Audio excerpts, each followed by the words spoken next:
प्यारे विद्यार्थियों, नमस्कार।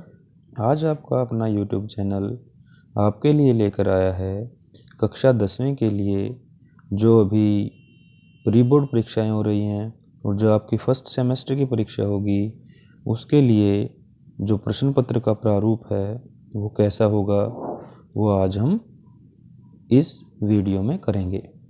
तो जो आपके सामने दिखाई दे रहा है ये जो प्रश्न पत्र है ये केवल एक सैंपल प्रश्न पत्र है जो कि प्रथम स्तर के लिए दिया गया है। हिंदी पाठ्यक्रम का है, कक्षा 10वीं के लिए है।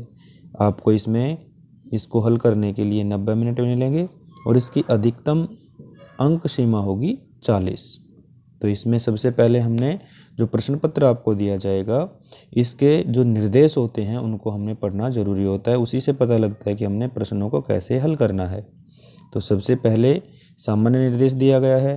तो पहला निर्देश है कि इस प्रश्न पत्र में 3 खंड हैं, खंड क, खंड ख और खंड ग, यानी कि 3 भागों में आपका प्रश्न पत्र विभाजित होगा।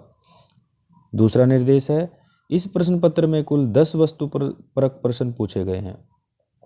सभी प्रश्नों में उप प्रश्न दिए गए हैं। दिए गए निर्देशों का पालन करते हुए प्रश्नों के उत्तर दीजिए। जो आपका प्रश्न पत्र होगा उसमें कुल प्रश्नों की संख्या होगी 10 और उन 10 प्रश्नों के उप प्रश्न होंगे, यानी कि उस 10 प्रश्नों में कुछ भाग दिए गए होंगे जैसे A B C D क ख ग के रूप में। तो उनको आपने उनका उत्तर देना है निर्देशों का पालन करते हुए। जो निर्देश दे रखे प्रश्नों के सामने उनको पढ़ के उनका उत्तर देना है। तीसरा जो निर्देश है वो क्या है, खंड क में कुल 20 प्रश्न पूछे गए हैं। जो आपका भाग क होगा प्रश्न पत्र का उसमें कुल कितने प्रश्न पूछे जाएंगे, 20। दिए गए निर्देशों का पालन करते हुए केवल 10 प्रश्नों के ही उत्तर देने हैं। जो 20 प्रश्न है उसमें से आपको 10 प्रश्नों के उत्तर देने हैं। अगला निर्देश है कि खंड ख में कुल 20 प्रश्न पूछे गए हैं, खंड ख में भी 20 प्रश्न हैं और दिए गए निर्देशों का पालन करते हुए 16 प्रश्नों के उत्तर आपको देने हैं। अब आता है अगला निर्देश, खंड ग में कुल 14 प्रश्न दिए गए हैं। कितने प्रश्न पूछे जाएंगे, 14, और सभी प्रश्न अनिवार्य हैं। जो खंड ग के प्रश्न है वो सारे के सारे आपको करना है, उसमें किसी प्रकार की कोई छूट नहीं है। पांचवा निर्देश है कि सही उत्तर वाले गोले को भली प्रकार से केवल नीली या काली स्याही वाले बॉल पॉइंट पेन से ही OMR शीट से में भरें। जो आपको उत्तर सही लगता है उसको आपने अच्छी प्रकार से OMR शीट पर नीली या काली स्याही वाले बॉल पॉइंट पेन, जेल का पेन प्रयोग नहीं करना है, बॉल पॉइंट पेन से ही आपने उसका उत्तर देना है। तो इस प्रकार ये आपके सामने आपके जो पेपर होगा उसके सामान्य निर्देश हैं जिनको आपने ध्यानपूर्वक पेपर को हल करने से पहले पढ़ लेना है। अब आता है खंड क। जैसा कि आपको हमने जो आपका जो प्रश्न पत्र का जो प्रारूप आया था, प्रश्न पत्र का जो ब्लूप्रिंट आया था उसमें हमने आपको बता दिया था या सिलेबस में हमने बता दिया था कि कैसे कैसे आपके प्रश्न आए। तो खंड क में सबसे पहले है अपठित गद्यांश। कह रहा है कि नीचे 2 अपठित गद्यांश दिए गए हैं। कितने अपठित गद्यांश दिए गए हैं, 2। किसी एक गद्यांश को ध्यानपूर्वक पढ़िए और उस पर आधारित प्रश्नों के सही विकल्प चुनकर लिखिए। यानी कि हमने सही विकल्प चुनकर लिखने नहीं है, OMR शीट पर उनके गोलों को काला करना है। तब हम पहले पढ़ते हैं पहला जो अपठित बोध का गद्यांश है उसको। अंतर्राष्ट्रीय श्रम संगठन के अनुसार बाल श्रम को इस प्रकार परिभाषित किया गया है, वह काम जो बच्चों को उनके बचपन, उनकी क्षमता और उनकी गरिमा से वंचित करता है और जो शारीरिक और मानसिक विकास के लिए हानिकारक है। ये अंतर्राष्ट्रीय श्रम संगठन के अनुसार जो बाल श्रम है, जो बच्चे मजदूरी करते हैं, बाल मजदूरी है, उसकी परिभाषा दी गई है। एक सामाजिक बुराई के रूप में संदर्भित भारत में बाल श्रम एक अनिवार्य मुद्दा है जिससे देश वर्षों से निपट रहा है। लोगों का मानना है कि बाल श्रम जैसी सामाजिक कुरीति को समाप्त करने का दायित्व सिर्फ सरकार का है। यदि सरकार चाहे तो कानून का पालन न करने वालों एवं कानून भंग करने वालों को सजा देकर बाल श्रम को समाप्त कर सकती है, किंतु वास्तव में ये केवल सरकार की जिम्मेदारी नहीं है बल्कि इसे सभी सामाजिक संगठनों, मालिकों और अभिभावकों द्वारा भी समाधित करना चाहिए। हमारे घरों में, ढाबों में, होटलों में, खानों, कारखानों में अनेक बाल श्रमिक मिल जाएंगे जो कड़ाके की ठंड और तपती धूप की परवाह किए बिना काम करते हैं। विकासशील देशों में गरीबी और उच्च स्तर की बेरोजगारी बाल श्रम का मुख्य कारण है। बाल मजदूरी इंसानियत के लिए अपराध है जो समाज के लिए श्राप बनती जा रही है तथा जो देश की वृद्धि और विकास में बाधक के रूप में बड़ा मुद्दा है। हमें सोचना होगा कि सभ्य समाज में यह अभिशाप क्यों मौजूद है। जिस उम्र में बच्चों को सही शिक्षा मिलनी चाहिए, खेलकूद के माध्यम से अपने मस्तिष्क का विकास करना चाहिए, उस उम्र में बच्चों से काम करवाने से बच्चों का शारीरिक, मानसिक, बौद्धिक और सामाजिक विकास रुक जाता है। शिक्षा का अधिकार मूल अधिकार होता है। शिक्षा से किसी भी बच्चे को वंचित रखना अपराध माना जाता है। आज आवश्यकता इस बात की है कि सरकारी स्तर से लेकर व्यक्तिगत स्तर तक सभी लोग इसके प्रति सजग रहें और बाल श्रम के कारण बच्चों का बचपन ना छिन जाए। इसके लिए कुछ सार्थक पहल करें। आम आदमी को भी बाल मजदूरी के विषय में जागरूक होना चाहिए और अपने समाज में इससे होने से रोकना चाहिए। बाल श्रम को खत्म करना केवल सरकार का ही कर्तव्य नहीं है, हमारा भी कर्तव्य है। हम इस अभियान में सरकार का पूरा साथ दें। तो इस प्रकार से हमने पहले इस अपठित गद्यांश को पढ़ लेना है और फिर इसके आधार पर जो प्रश्न पूछे जाएंगे उनके उत्तर हमने देने हैं। तो अब देखते हैं कि इसमें कौन से प्रश्न पूछे गए हैं। प्रश्न 1 आता है कि गद्यांश के आधार पर बताइए कि बाल श्रम जैसी सामाजिक कुरीति को समाप्त करने के लिए लोगों की सोच कैसी है। इसमें ऑप्शन क है बाल श्रम को समाप्त करना केवल समाज सेवी संस्थाओं का दायित्व है। ख है बाल श्रम को समाप्त करना केवल जनता का दायित्व है। ग है बाल श्रम को समाप्त करना केवल सरकार का दायित्व है। या बाल श्रम को समाप्त करना केवल अभिभावकों का दायित्व है। तो जैसा कि हमने गद्यांश में पढ़ा था कि बाल श्रम को समाप्त करना केवल सरकार का दायित्व है, ऐसी सोच लोगों की है। लोगों की सोच बतानी है हमने, लेकिन दायित्व तो हम सब का बनता है। लेकिन कह रहे हैं कि गद्यांश के आधार पर बाल श्रम जैसी सामाजिक कुरीति को समाप्त करने के लिए लोगों की सोच क्या है। तो लोगों की सोच बतानी है। तो लोग क्या सोचते हैं कि बाल श्रम को समाप्त करना केवल सरकार का दायित्व है। तो ये प्रश्न है जो इसका उत्तर होगा ग। तो हमने जो आपकी OMR शीट मिलेगी उसमें इस ग को बिल्कुल काला कर देना है पूर्ण रूप से। तो इसका उत्तर क्या हो जाएगा ग।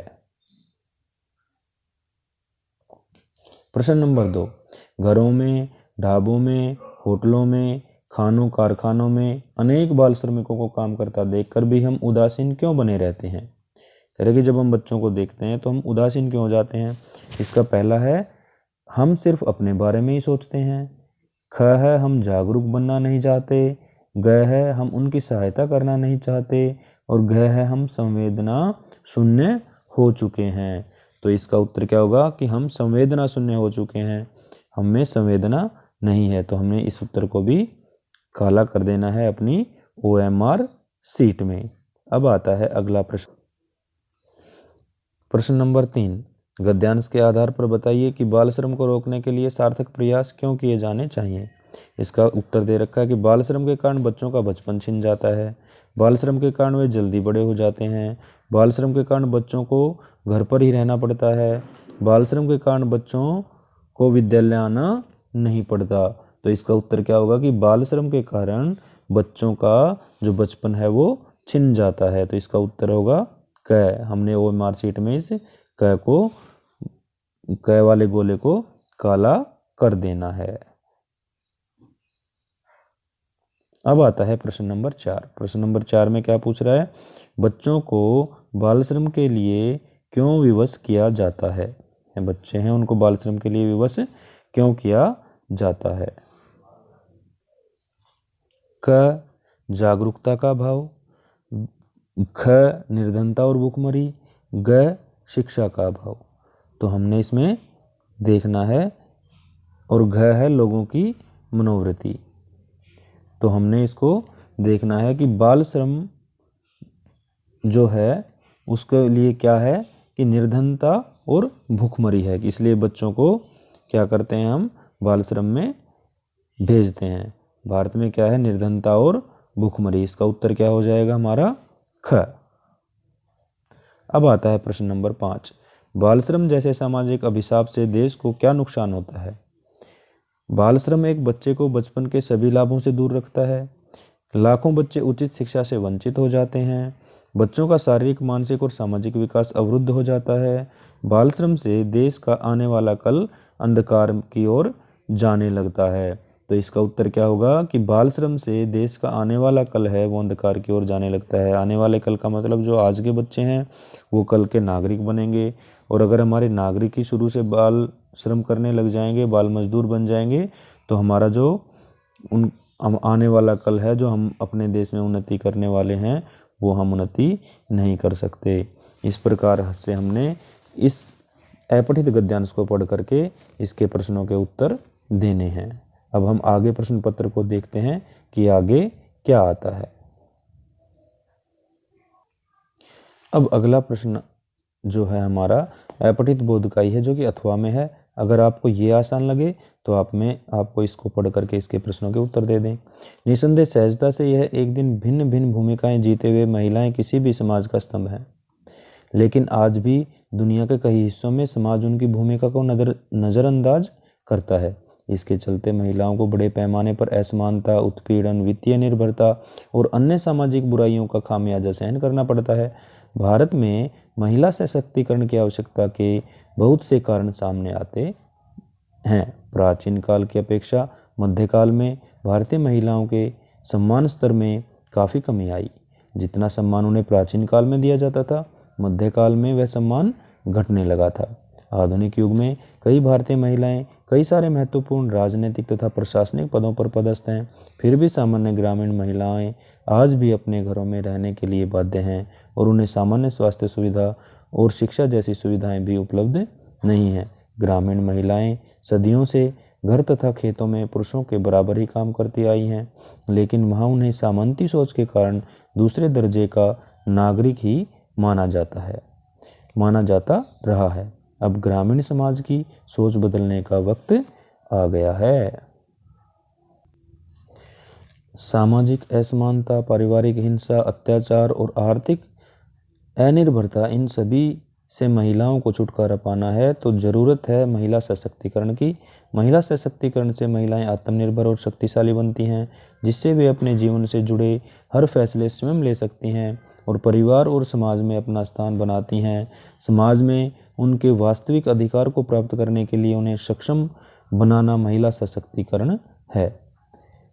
तो इसने महिला सशक्तिकरण का क्या परिभाषा दी है कि समाज में उनके वास्तविक अधिकार को प्राप्त करने के लिए उन्हें सक्षम बनाना ही महिला सशक्तिकरण है।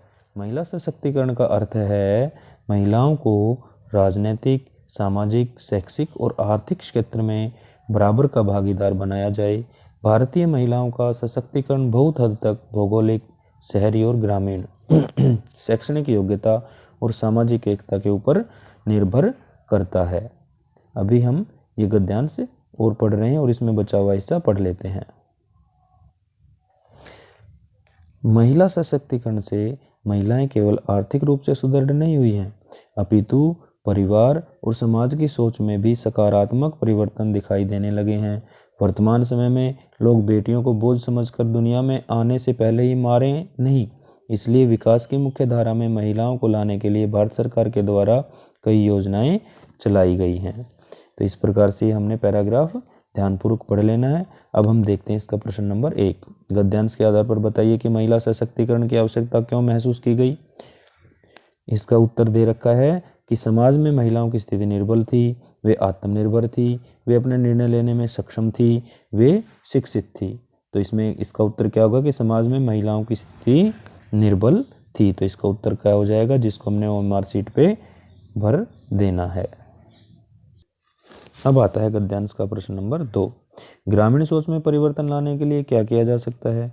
गांव में सुविधाएं उपलब्ध कराना, सड़कें बनवाना, अंधविश्वास और रूढ़ियों का विरोध, शिक्षा का प्रसार। तो हमने जो गद्यांश में पढ़ा है कि शिक्षा का प्रचार और प्रसार करके ही हम ग्रामीण सोच में परिवर्तन ला सकते हैं। तो इसका उत्तर हो जाएगा घ। प्रश्न नंबर 3, अब लोग बेटियों को बोझ नहीं समझते, यह समाज की किस सोच का परिणाम है? तो इसको सोचना है पुरातन सोच का, सकारात्मक सोच का, नकारात्मक सोच का या संकीर्ण सोच का। तो ये जो अब जो लोग हैं वो बेटियों को बोझ नहीं समझते, ये हमारी सकारात्मक सोच का परिणाम है। तो इसका उत्तर क्या हो जाएगा? ख, सकारात्मक सोच। प्रश्न नंबर 4 है, महिला सशक्तिकरण से परिवार की आर्थिक स्थिति पर क्या प्रभाव दिखाई दिया है? तो इसका उत्तर दे रखे हैं इसमें 4 कि वित्तीय निर्भरता समाप्त है, आर्थिक स्थिति में दुर्बलता, आर्थिक स्थिति में सुदृढ़ता, वित्तीय ऋण से मुक्ति। तो हमें इसका उत्तर क्या मिलेगा कि आर्थिक स्थिति में सुदृढ़ता, यानी कि महिला सशक्तिकरण से परिवार की आर्थिक स्थिति पर क्या होगी? उनकी आर्थिक स्थिति, परिवार की आर्थिक स्थिति सुदृढ़ हो गई है। तो इसका उत्तर हो गया ग। अब हम करते हैं प्रश्न नंबर 5। प्रश्न नंबर 5 है, क्या महिलाओं के सशक्तिकरण का पक्ष मात्र आर्थिक रूप से सशक्त होना ही है? करें कि क्या महिलाओं का जो सशक्तिकरण है उसका पक्ष लेना मात्र आर्थिक रूप से सशक्त होना ही है? हाँ, इससे वे आत्मनिर्भर हो जाती हैं। ख कह रहा है नहीं, इससे उन्हें दोहरी जिम्मेदारियां निभानी पड़ती हैं। ग कह रहा है हाँ, इससे वे शक्तिशाली बनती हैं। और घ नहीं, उनका भय मुक्त प्रतिबंधों से मुक्त होना भी आवश्यक है। तो इसका उत्तर होगा घ, नहीं, उनका भय मुक्त प्रतिबंधों से मुक्त होना भी आवश्यक है। भाई महिलाओं का सशक्तिकरण आर्थिक रूप से संपन्न हो जाएंगी इतना ही नहीं है, उनका जो भय मुक्त प्रतिबंध है उनसे भी उनको आज़ादी मिलनी चाहिए। अब आता है प्रश्न नंबर 2। नीचे 2 काव्यांश दिए गए हैं, किसी एक काव्यांश को ध्यानपूर्वक पढ़िए और उस पर आधारित प्रश्नों के उत्तर सही विकल्प चुनकर लिखिए। जैसे आपको द्वया पठित गद्यांश मिले, ऐसे ही 2 काव्यांश मिलेंगे और इनको पढ़ करके सही उत्तर चुनने हैं। तो हम पढ़ते हैं काव्यांश। देश के आज़ाद होने पर बिता लंबी अवधि, अब ऐसे है इस दर्द से धमनियाँ फटने लगी। व्यर्थ सीढ़ीदार खेतों में कड़ी मेहनत किए, हो गया हूँ और जर्जर बोझ ढोकर थक गया। अब मरूंगा तो जलाने के लिए मुझको, अरे 2 लकड़ियाँ भी नहीं होंगी सुलभ इन जंगलों से। वन कहाँ हैं अब कुल्हाड़ों की तृषा है बढ़ रही, काट डाले जा रहे हैं मानवों के बंधु तरवर। जो मानवों के बंधु हैं, मानवों के भाई हैं, मनुष्य के भाई जो तरुवर हैं, वृक्ष हैं, उनको कुल्हाड़ों से काटा जा रहा है। फूल से, फल से, दलों से, मूल से, तरुछाल से, सर्वस्व देकर जो मनुज को लाभ पहुँचाते सदा। कहने के फूल दे करके, फल दे करके, अपने पत्तों से, अपनी छाल से मनुष्य को हमेशा लाभ ही देते आए हैं। कट रहे हैं ये सभी वन, पर्वतों की दिव्य शोभा है निरंतर हो रही विद्रूप। ऋतुएं रो रही गगनचुंबी वन सदा जिनके हृदय से। कह रहा है कि जो वनों को लगातार काटा जा रहा है, इससे वनों की शोभा भी कम हो गई है।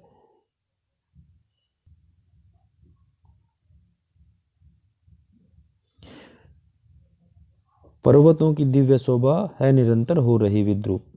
ऋतुएं रो रही गगनचुंबी वन सदा जिनके हृदय से। फूटते झरने नदी बहती सुशीतल नीर की, हर पहर नित चहकते हैं कूकते रहते विहग। फूल पृथ्वी का सहज श्रृंगार करते हैं जहाँ। इस प्रकार से हमने काव्यांश को पढ़ना है, समझना है, फिर इस पर जो आधारित प्रश्न दिए गए हैं उनका उत्तर देना है। तो पहला प्रश्न है, अब ऐसा है इस दर्द से में ऐसा है दर्द का कारण क्या है? जो ऐसा दर्द है, जो ऐसा दर्द जो सहन ना किया जाए, उसका कारण क्या है? आज़ादी के बाद लंबी अवधि बिता देना, खेतों में कड़ी मेहनत करना, वनों का न रहना या जर्जर हो जाना। तो इसका उत्तर होगा ग, वनों का न रहना। अब आता है प्रश्न नंबर 2। जब कुल्हाड़ी की तृषा है बढ़ रही, कथन से क्या तात्पर्य है?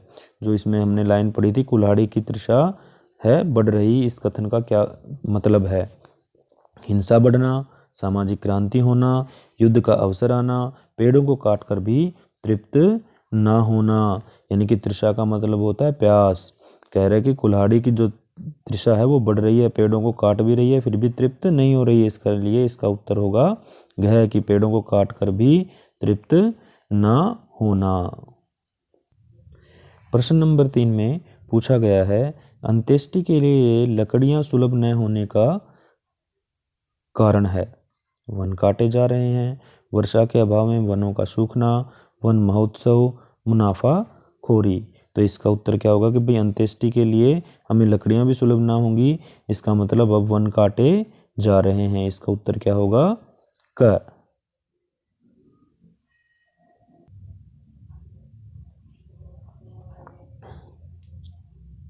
अब आता है प्रश्न नंबर 4। पेड़ों को मानव बंधु क्यों कहा गया है? मानव पेड़ों का व्यापार करता है, पेड़ हमें अपना सर्वस्व देते हैं, पेड़ हमें ईंधन देते हैं, मानव पेड़ों का रक्षक है। तो कह रहा है कि पेड़ों को मानव बंधु क्यों कहा गया है? पेड़ हमें अपना सर्वस्व देते हैं, सर्वस्व का मतलब सब कुछ दे देते हैं, इसलिए पेड़ों को मानव बंधु कहा गया है। तो हमने ख पे गोला लगा देना है। इस कविता से क्या प्रेरणा दी गई है? इस कविता में क्या प्रेरणा दी गई है? स्वच्छता की, स्वार्थी बनने की, वन कटाई की या वन संरक्षण की? तो इसमें हमें प्रेरणा दी गई कि वनों का संरक्षण करना चाहिए, हमें वनों की कटाई नहीं करनी चाहिए, वन संरक्षण की प्रेरणा दी गई है। अब आता है अथवा वाला काव्यांश। अगर आपको ये आसान लगे तो आपने ये कर देना है। ये काव्यांश अब हम पढ़ते हैं। मैं बचपन को भुला रही थी, बोल उठी बिटिया मेरी, नंदन वन सी फूल उठी यह छोटी सी कुटिया मेरी। माओ कहकर बुला रही थी, मिट्टी खाकर आई थी, कुछ मुंह में कुछ लिए हाथ में मुझे खिलाने लाई थी। पुलक रहे थे अंग दृगों में, कौतूहल था छलक रहा, मुंह पर थी आह्लाद लालिमा, विजय गर्व था झलक रहा। मैंने पूछा क्या लाई, बोल उठी वह माँ काओ, हुआ प्रफुल्लित हृदय खुशी से, मैंने कहा तुम ही खाओ। पाया मैंने बचपन फिर से, बचपन बेटी बन आया, उसकी मंजुल मूर्ति देखकर मुझ में नवजीवन आया। मैं भी उसके साथ खेलती, खाती हूँ तुतलाती हूँ, मिलकर उसके साथ स्वयं मैं भी बच्ची बन जाती हूँ। तो इस प्रकार से ये कवियत्री ने अपने बचपन को याद किया है अपनी बेटी के रूप में। इसमें 2 लाइनें और बच गई।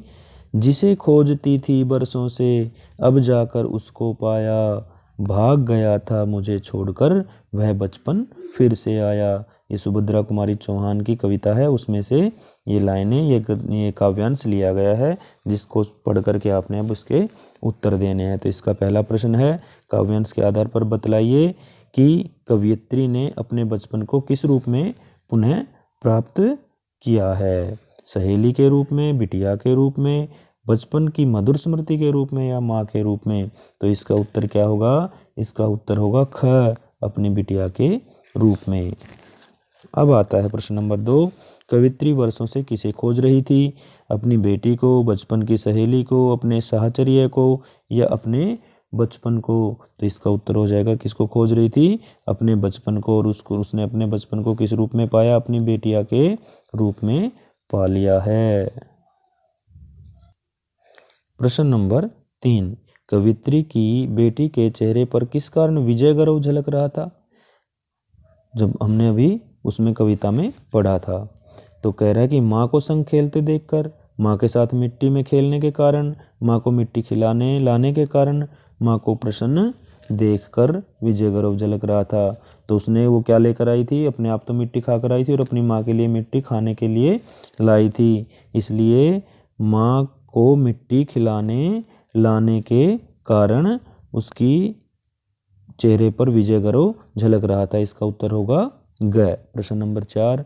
मिट्टी खिलाने आई बेटी की छवि कैसी थी? उसका शरीर धूल दूषित था और आंखों में डर था, उसका अंग अंग पुलकित हो रहा था और उसकी भोली आंखों में उत्सुकता छलक रही थी, उसकी आंखों में शरारत नजर आ रही थी, उसकी छवि मनमोहक और आकर्षक थी। तो इसका उत्तर क्या होगा कि उसका अंग अंग पुलकित हो रहा था और उसकी भोली आंखों से उत्सुकता छलक रही थी। जैसा कि हमने अभी इसमें अपने जो काव्यांश था इसमें हमने पढ़ा था, उसके अनुसार ही हमने इसका उत्तर दे देना है। अब आता है प्रश्न नंबर 5। बेटी और माँ के बीच क्या संवाद हुआ? माँ ने पूछा क्या लाई हो और वह बोल उठी माँ काऊ। माँ ने पूछा मिट्टी क्यों खा रही हो और बेटी बोल उठी माँ तुम भी खाओ। माँ ने पूछा क्या खेल रही हो, और बेटी बोल उठी माँ आओ तुम भी खेलो। माँ ने पूछा हाथ में क्या लाई हो, और बेटी बोल उठी माँ तुम्हारे लिए मिट्टी लाई हूँ। तो जैसा कि हमने काव्यांश में पढ़ा था कि उसमें लिखा था कि माँ खाओ, कि माँ तुम भी इसको खाओ। इसका उत्तर होगा क। माँ ने पूछा यह क्या लाई हो, और बेटी बोल उठी माँ खाओ, तो इसका उत्तर क होगा। और क को आपने OMR सीट में नीले या काले पेन से उसको भर देना है।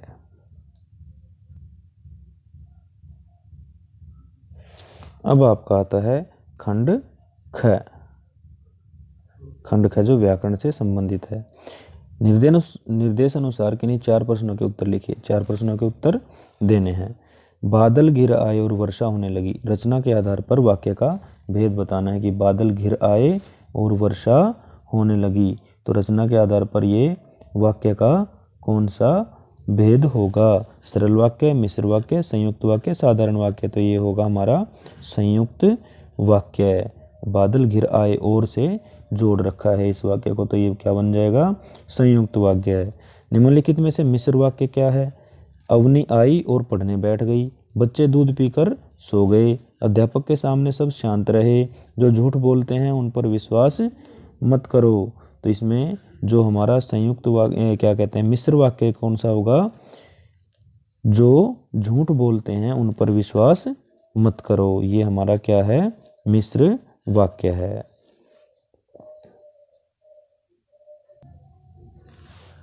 प्रश्न नंबर 3 है, आनंद 4 दिन गांव में रहा, वह सबका प्रिय हो गया। इस वाक्य का संयुक्त वाक्य में रूपांतरण होगा। संयुक्त वाक्य बनाना है कि आनंद 4 दिन गांव रहा, वह सबका प्रिय होगा। तो इसको संयुक्त वाक्य कैसे बनाना है? आनंद 4 दिन गांव में रहा और सबका प्रिय हो गया। जब आनंद 4 दिन गांव में रहा तो वह सबका प्रिय हो गया। आनंद 4 दिन गांव में रहकर सबका प्रिय हो गया। आनंद जब 4 दिन गांव में रहा तो वह सबका प्रिय हो गया। इसका उत्तर क्या होगा? क।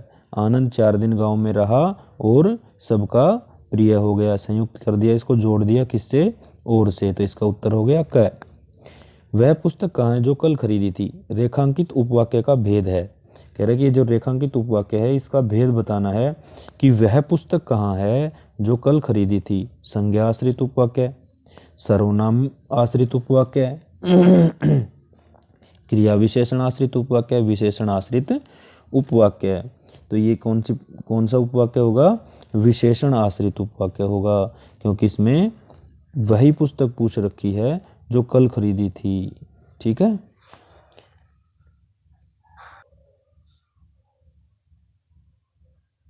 अगला प्रश्न है प्रश्न नंबर 5। निम्नलिखित में सरल वाक्य है। सरल वाक्य हमने इसमें से छांटना है कि सरल वाक्य क्या है। जैसे ही वर्षा हुई वैसे ही मोर नाचने लगे। वर्षा हुई और मोर नाचने लगे। वर्षा होते ही मोर नाचने लगे। जब वर्षा होती है तब मोर नाचते हैं। तो सरल वाक्य क्या है? ग भाग होगा हमारा। वर्षा होते ही मोर नाचने लगे। इसका उत्तर ग होगा और हमें OMR सीट में ग को काला या नीला कर देना है। अब आता है प्रश्न नंबर 4।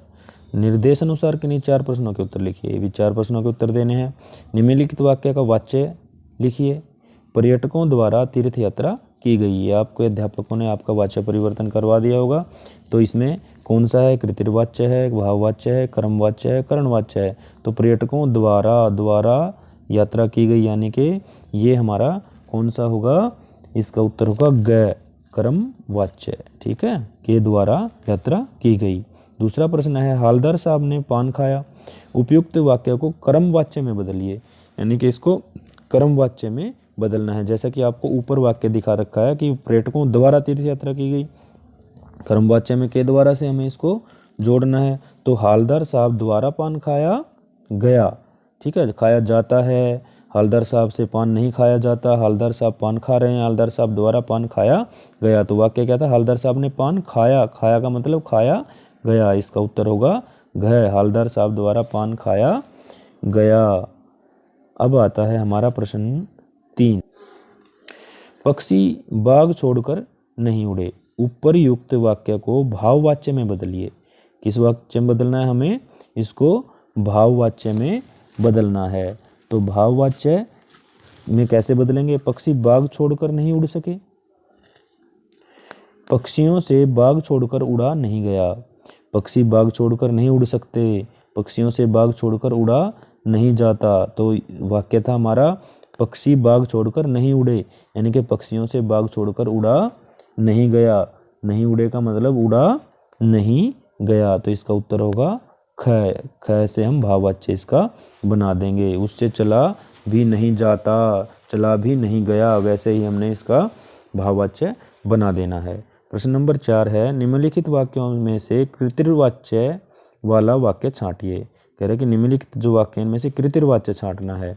छात्रों द्वारा सभी का स्वागत हुआ, छात्रों से सभी का स्वागत कराया गया, छात्रों ने सभी का स्वागत किया, छात्रों द्वारा सभी का स्वागत किया गया।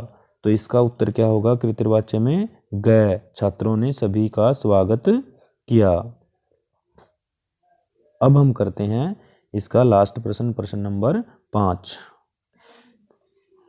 प्रश्न नंबर 5 है, निम्नलिखित में से कौन सा भाववाच्य का सही विकल्प है? भाववाच्य का सही विकल्प, आओ वहां बैठें, आओ वहां बैठा जाए, अब वहां बैठते हैं, चलो अब वहां बैठते हैं। तो भाववाच्य का क्या होगा? आओ वहां बैठा जाए, जिसका उत्तर होगा ख। ठीक है, भाववाच्य बन गया कि आओ अब वहां बैठा जाए, तो इसका उत्तर ख हो जाएगा। अब व्याकरण का प्रश्न नंबर 5 आता है, निर्देश अनुसार किन्हीं 4 प्रश्नों के उत्तर लिखिए। कल हम दिल्ली जा रहे हैं, रेखांकित पद का परिचय दीजिए। तो रेखांकित पद है दिल्ली, इसका पद परिचय देना है। जातिवाचक संज्ञा है, एक वचन है, पुल्लिंग है, कर्ता कारक है। व्यक्तिवाचक संज्ञा है, एक वचन है, पुल्लिंग है, अधिकरण कारक है। व्यक्तिवाचक संज्ञा है, एक वचन है, पुल्लिंग है, कर्म कारक है। जातिवाचक संज्ञा है, एक वचन है, पुल्लिंग है या अपादान कारक है। तो हमने इसमें से छांट के लिख देना है। तो इसका उत्तर होगा हमारा ख। व्यक्तिवाचक संज्ञा है, एक वचन है, पुल्लिंग है और अधिकरण कारक है। दिल्ली जा रहे हैं, अधिकरण कारक, कारक चिन्ह भी पहचानना है। अगला प्रश्न है, यह बालक बहुत मेधावी है। यह बालक बहुत मेधावी है। निश्चयवाचक सर्वनाम, एक वचन, पुल्लिंग, कर्ता कारक। जातिवाचक संज्ञा, यानी कि यहाँ पे देखो यह है, तो ये पहले तो क्या हो गया? सर्वनाम हो गया। ठीक है, किसके लिए? बालक के लिए सर्वनाम का प्रयोग कर रखा है। तो निश्चयवाचक सर्वनाम तो लगता तो है एक वचन, पुल्लिंग, कर्ता कारक। ठीक है, अब देखते हैं कि कर्ता कारक तो हो सकता है, लेकिन आगे भी ऑप्शन पढ़ते हैं। जातिवाचक संज्ञा नहीं होगा। सार्वनामिक विशेषण, हाँ सार्वनामिक विशेषण इसका होगा कि भाई ये जो बालक है, कौन? बालक तो हो गया कर्ता, और यह बालक यानी कि सार्वनामिक विशेषण है, एक वचन है, पुल्लिंग है और विशेष्य बालक है। मेधावी है यानी कि विशेष्य बालक है जो ये बालक है। तो इसका उत्तर क्या हो जाएगा? ग। ठीक है, अगला प्रश्न अब आता है प्रश्न नंबर 3। अचानक वर्षा होने लगी। अचानक के नीचे आपको अंडरलाइन दिख रहा है, तो इसका होगा कालवाचक क्रिया विशेषण, होने लगी क्रिया की विशेषता है।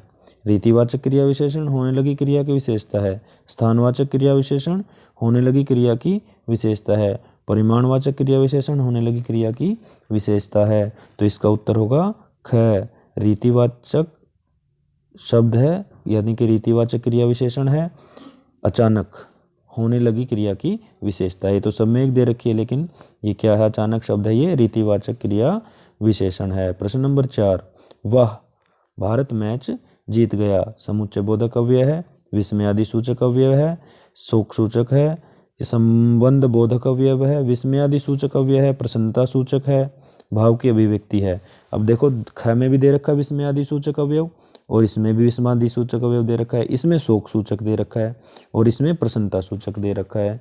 तो आपने देखना कि वाह भारत मैच जीत गया, यानी कि इसमें प्रसन्नता हो रही है, इसलिए इसका उत्तर क्या होगा? घ। विस्मयादि बोधक तो आपने देख लिया, लेकिन शोक सूचक भाव और प्रसन्नता सूचक भाव को भी छांटना है कि इसमें वाक्य में कैसा भाव है। तो आपने प्रसन्नता सूचक भाव देख करके इसका उत्तर घ कर देना है। अब आता है हमारा प्रश्न नंबर 5। प्रश्न नंबर 5 है, शाबाश, तुमने बहुत अच्छा कार्य किया। क्या है? मध्यम पुरुष, मध्यम पुरुषवाचक सर्वनाम एक वचन कर्ता कारक। ख में क्या कह रहा है? निजवाचक सर्वनाम एक वचन कर्ता कारक, मध्यम पुरुषवाचक सर्वनाम बहुवचन कर्ता कारक, उत्तम पुरुषवाचक सर्वनाम एक वचन कर्म कारक। तो अब हम इसमें देख रहे हैं शाबाश तुमने, ये क्या है कि मध्यम पुरुषवाचक तो सर्वनाम है, और क्या है कि एक वचन है तुमने, ठीक है, और कर्ता कारक है। तो मध्यम पुरुषवाचक सर्वनाम एक वचन और कर्ता कारक किस में दे रखा है? क में दे रखा है। तो ये हमारा हो जाएगा मध्यम पुरुषवाचक सर्वनाम एक वचन और कर्ता कारक। ठीक है, ये हमारे हिंदी व्याकरण का जो चैप्टर जो ऑप्शन पोर्शन है, खंड है, वो चल रहा है। इसमें अब अगला प्रश्न आता है, छठा प्रश्न, निर्देशानुसार किन्हीं 4 प्रश्नों के उत्तर लिखिए। तो हमने इसमें भी 4 प्रश्नों के उत्तर देने हैं। तो अब इसका जो प्रश्न है वो क्या है, वो हम देखते हैं। ये आपके रस में से दिया गया है। एक और अजगर ही लखी, एक और मृगराय, विकल बटोही बीच ही परियो मूर्छा खाए। कह रहे कि एक और अजगर दिख गया और एक और मृगराय का मतलब मृगों का राजा मृगेंद्र शेर दिख गया। तो विकल बटोही बीच में ही परियो मूर्छाए, और जो जाने वाला था, राहगीर था, बटोही का मतलब रास्ते में चलने वाला, वो मूर्छा खाकर गिर गया। इसमें कौन सा रस है? वीर रस है, करुण रस है, भयानक रस है, या फिर रौद्र रस है? तो इसमें कौन सा रस आ गया? भयानक रस। कौन से रस की बात हो रही है? भयानक रस की बात हो रही है। तो भयानक रस को आपने इसको काला कर देना है, क्योंकि वो डर गए। ठीक है, भयानक रस का भाव दिखा रखा है कि इसमें भयानक रस है। अब आता है प्रश्न नंबर 2, उत्साह किस रस का स्थायी भाव है? यह आपके अध्यापक ने आपको लिखवा रखे होंगे स्थायी भाव। तो उत्साह है वो शांत रस का स्थायी भाव है, वीर रस का है, हास्य रस का है, या रौद्र रस का है? तो उत्साह कौन से रस का स्थायी भाव है? वीर रस का स्थायी भाव है। अब आता है प्रश्न नंबर 3। प्रश्न नंबर 3 क्या है? प्रश्न नंबर 3 है, श्री कृष्ण के सुन वचन अर्जुन क्षोभ से जलने लगे, सब सील अपना भूल कर करतल युगल मलने लगे, संसार देख अब हमारे शत्रु रण में मृत पड़े, करते हुए यह घोषणा वे हो गए उठकर खड़े। उपर्युक्त काव्य पंक्तियों में निहित रस कौन सा है? तो इसमें निहित रस कौन सा होगा? रौद्र रस, विभत्स रस, भयानक रस, या वीर रस? तो इसमें कौन सा होगा? रौद्र रस। कौन सा होगा भाई? रौद्र रस। श्री कृष्ण के वचन सुनकर जो अर्जुन है वो तो क्षोभ में जलने लग जाते हैं, और जो शत्रु हैं वो मृत पड़े हुए हैं, यानी कि रौद्र रस का प्रदर्शन किया गया है। अब आता है प्रश्न नंबर 4, विभाव, अनुभाव और संचारी भाव की सहायता से क्या रस रूप में परिणित हो जाते हैं? कह रहे कि विभाव, अनुभाव और संचारी भावों की सहायता से क्या रस रूप में परिणित हो जाते हैं? आलंबन विभाव, व्यभिचारी भाव, उद्दीपन भाव, या स्थायी भाव? तो विभाव, अनुभाव और संचारी भाव से क्या परिणित हो जाता है? स्थायी भाव है वो परिणित हो जाता है। जो स्थायी भाव होता है वो उसमें परिणित हो जाएगा। तो इसका उत्तर क्या होगा? स्थायी भाव। अद्भुत रस का स्थायी भाव क्या है? अद्भुत रस का स्थायी भाव आपको लिखवा रखा है कि अद्भुत रस का स्थायी भाव विस्मय है। तो इसका उत्तर क्या होगा? विस्मय। अब आपको खंड ग है जो कि आपने अपने आप हल कर लेना है। इसको मैं आपके लिए वीडियो में थोड़ी देर रोक देता हूँ। जैसे कि इसमें जो गद्यांश दिया गया है आपकी पाठ्य पुस्तक में दिया गया है। नहीं साहब वो लंगड़ा क्या जाएगा फौज में, पागल है, वो देखो वो आ रहा है, आप उसी से बात कर लो, फोटो वोटो छपवा दो उसका कहीं। हालदार साहब को पान वाले द्वारा एक देशभक्त का इस तरह मजाक उड़ाया जाना अच्छा नहीं लगा। मुड़कर देखा तो अवाक रह गई। एक बेहद बूढ़ा मरियल सा लंगड़ा आदमी, सिर पर गांधी टोपी और आंखों पर काला चश्मा लगा, एक छोटी सी संदूकची और दूसरे हाथ में एक बांस पर टंगे हुए बहुत से चश्मे लिए अभी अभी एक गली से निकला था, और अब एक बंद दुकान के सहारे अपना बांस टिका रहा था। तो इस बेचारे की दुकान भी नहीं, फेरी लगाता है। हालदार साहब चक्कर में पड़ गए। पूछना चाहते थे इसे कैप्टन क्यों कहते हैं, क्या यही इसका वास्तविक नाम है? लेकिन पान वाले ने साफ बता दिया था कि वह इस बारे में और बात करने को तैयार नहीं है। तो ये आपने आपकी जो पाठ हैं वो पढ़े होंगे और इनके उत्तर देने की प्रस्तुत गद्यांश में देशभक्त किसे कहा गया है ये आपको पढ़ा ही हुआ है कि देशभक्त किसको कहा गया है, कैप्टन चश्मे वाले को कहा गया है। पान वाले की कौन सी बात हवलदार साहब को अच्छी नहीं लगी, मूर्ति बनाने वाले का अपमान करना, हवलदार साहब पर हंसना, मूर्तिकार के कार्य पर टीका टिप्पणी करना, या एक देशभक्त का मजाक उड़ाना। तो इसका उत्तर क्या हो जाएगा कि एक देशभक्त का मजाक उड़ाना उसको अच्छा नहीं लगा। अब आता है प्रश्न नंबर 3, चश्मे वाला एक बंद दुकान के सहारे अपने बांस टिकाए क्यों खड़ा था? क्योंकि उसकी अपनी कोई दुकान नहीं थी। इसका उत्तर हो जाएगा क्या हो जाएगा, क्योंकि उसकी अपनी कोई दुकान नहीं थी। अब आता है प्रश्न नंबर 4, हवलदार साहब पान वाले से कैप्टन चश्मे वाले के बारे में क्या पूछना चाहते थे? जो हवलदार साहब हैं वो पान वाले से क्या पूछना चाहते थे कि इसे कैप्टन क्यों कहते हैं, ये बात पूछना चाहते थे। इसका उत्तर क्या हो जाएगा। अब आता है प्रश्न नंबर 5, हवलदार साहब किस कारण कैप्टन के बारे में और जानकारी प्राप्त नहीं कर सके? तो हवलदार साहब किस कारण से कैप्टन के बारे में जानकारी प्राप्त नहीं कर सके? क्योंकि पान वाले ने मना कर दिया था। तो इसमें देखो कौन सा ऑप्शन है, पान वाले ने इस बारे में बात करने से मना कर दिया था। तो इसका ऑप्शन पहला ही होगा, इस वजह से वो इस बारे में बात नहीं कर सके। अब आपकी पाठ्य पुस्तक में से जो दो प्रश्न पूछने हैं वो दिए गए हैं प्रश्न नंबर 8 के रूप में, जैसा कि आपको सिलेबस में बताया गया था। निम्नलिखित प्रश्नों के उत्तर सही विकल्प चुनकर लिखिए। बेटे की मृत्यु के पश्चात बाल गोविंद भगत का आखिरी निर्णय क्या था? जो बेटे की मृत्यु हो गई तो बाल गोविंद भगत था, उसका आखिरी निर्णय क्या था कि पतोहू का पुनर्विवाह करवाना, या पतोहू को शिक्षा दिलवाना, पतोहू को घर से निकालना, पतोहू से घृणा करना। पतोहू का मतलब बेटे की जो पत्नी थी उसका क्या किया जाए, तो उसने पतोहू का पुनर्विवाह करवाने का निर्णय कर लिया था। ये आपने अपने पाठ में पढ़ा है। दूसरा प्रश्न है कि लेखक रामवृक्ष बेनीपुरी जी बाल गोविंद भगत की किस विशेषता पर अत्यधिक मुग्ध थे? जो बाल गोविंद भगत की कौन सी विशेषता पर मुग्ध थे? बाल गोविंद भगत क्या करते थे? उनको अच्छे कपड़े पहनते थे कि पहनावे पर, व्यवहार पर, मधुर गान पर, या कार्यकुशलता पर? तो ये हमने पढ़ा है कि वो मधुर गान पर बहुत मुग्ध थे। प्रश्न नंबर 9 है, ये भी निम्नलिखित काव्यांश को पढ़कर पूछे गए प्रश्नों के सही विकल्प चुनकर लिखिए। जो आपने किताब में काव्यांश पढ़े हैं, आपकी किताब में से है, इसको पढ़ना है, फिर उसमें जो प्रश्न पूछे गए उनके उत्तर देने हैं।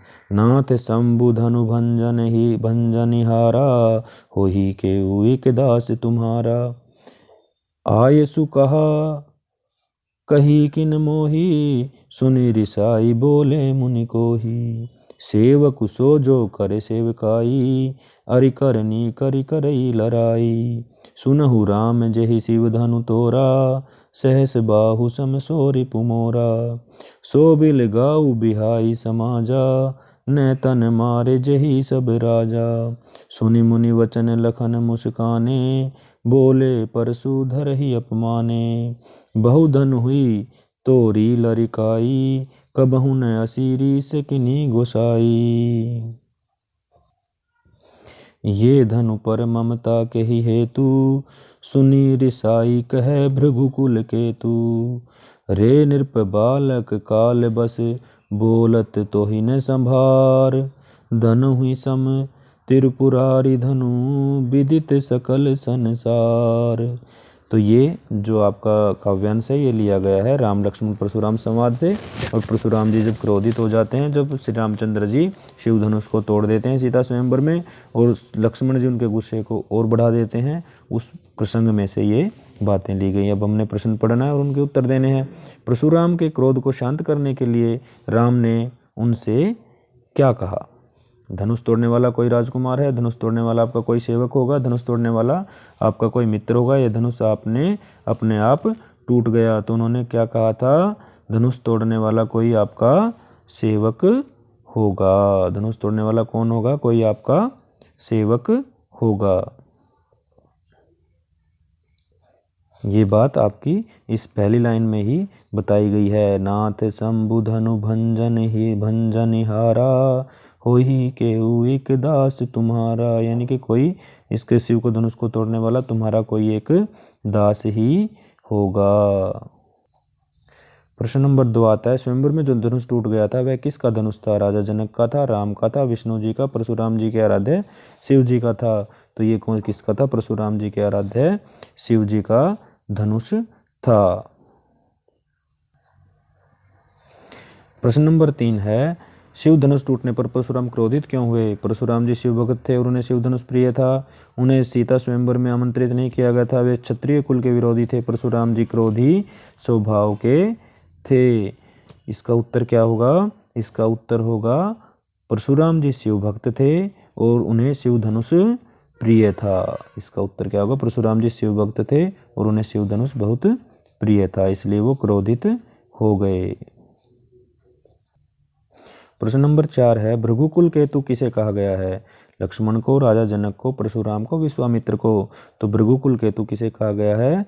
परशुराम जी को भृगुकुल केतु कहा गया है। अब आता है प्रश्न नंबर 5, शिव धनुष तोड़ने वाले की तुलना परशुराम ने अपने किस शत्रु से की है? परशुराम जी का शत्रु कौन था? कर्ण, सहस्बाहु, घटोत्कच, दुर्योधन। तो किससे की है? आपने इसमें पढ़ा भी है कि सहस्बाहु सो मम शत्रु सहस्रबाहु, सहस्रबाहु के समान उनका शत्रु होगा, यानी किससे की? सहस्रबाहु से। तो इसका उत्तर हमारा होगा ख। अब आपके आते हैं काव्यों के आधार पर, कविताओं के आधार पर 2 प्रश्न हैं। निम्नलिखित प्रश्नों के उत्तर सही विकल्प चुनकर लिखिए। गोपियों के अनुसार किसने राजनीतिक शिक्षा प्राप्त कर ली है? तो गोपियों के अनुसार किसने? कंस ने, नंद ने, श्री कृष्ण ने या उद्धव ने? किसने कर ली है? नंद कृष्ण जी ने। गया होगा इसका उत्तर, श्री कृष्ण ने राजनीतिक शिक्षा प्राप्त कर ली है। सूरदास के पद के आधार पर बताइए कि गोपियों ने व्यंग कसते हुए किसे भाग्यशाली कहा है? श्री कृष्ण को, उद्धव को, सूरदास को और स्वयं को। तो उन्होंने उद्धव को भाग्यशाली कहा है। उद्धव तुम हो अति बड़भागी कहा है ना कविता में, वही किसको कहा है? उद्धव को कहा है। इसका उत्तर होगा ख। तो प्यारे बच्चों, ये आपका केवल सैंपल पेपर है। सैंपल पेपर का मतलब होता है कि आपका जो परीक्षा होगी, प्री बोर्ड परीक्षा और जो फर्स्ट सेमेस्टर की परीक्षा होगी, उसका प्रश्न पत्र इस प्रकार से आएगा जैसा कि हमने आपको अभी हल करके बताया है। तो आप इससे अपनी परीक्षा की तैयारी कर लें। इसी तरह से प्रश्न पूछे जाएंगे, काव्यांश में से भी, गद्यांश में से भी और हिंदी व्याकरण में से भी आपके ऐसे ही प्रश्न आएंगे। गद्यांश काव्यांश अलग अलग हो सकते हैं, लेकिन इन्हीं 2 पाठों में से जो आपको सिलेबस में दिया गया वही सिलेबस सारा यूं का यूं आपके इसमें आएगा। तो प्यारे बच्चों, अगर वीडियो आपको अच्छी लगी हो तो इसे लाइक व शेयर करना ना भूलें, और जिन्होंने हमारे चैनल को सब्सक्राइब नहीं किया है वो हमारे चैनल को भी सब्सक्राइब कर लें, ताकि आपको आने वाली अगली वीडियो की जानकारी मिल जाए और आप अपनी पढ़ाई को अच्छी तरह से करते रहें और परीक्षा की तैयारी भी सुचारू रूप से व अच्छी लगन के साथ करते रहें। धन्यवाद।